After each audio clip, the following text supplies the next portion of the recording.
سلام دوستان، خوش اومدید به کانال امیررضا.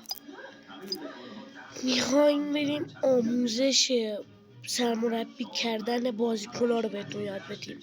بس من یه ذره سرما خورده. پول میگیریم، بعد اینجا میاید پول میده بهتون، مثلا 40 تومن مغازین اینو میزنید هیچی نمیده. پولی ها دلاری اینا نمیدونم، هیچی نداره. در میاید میرید اینجا فودن، اینو که میزنید اینا رو میتونید راحت مجانی قدرت بالا بدید.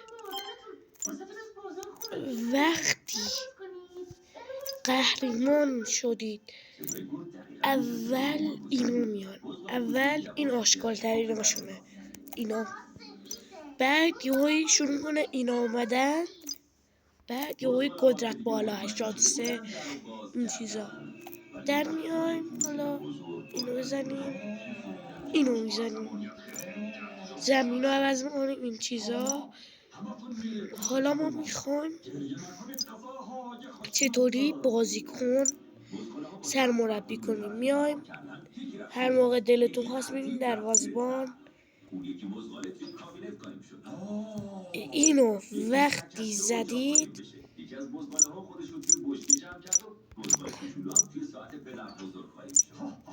اینا رو غیر فعال میکنید، دوباره اینا میزنید هرچی که دوست دارید.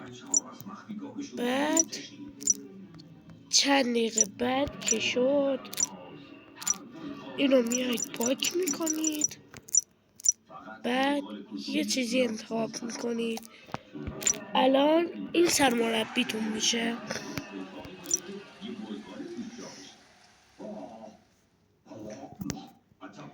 خیلی ممنونم، لایک و کامنت یادتون نره.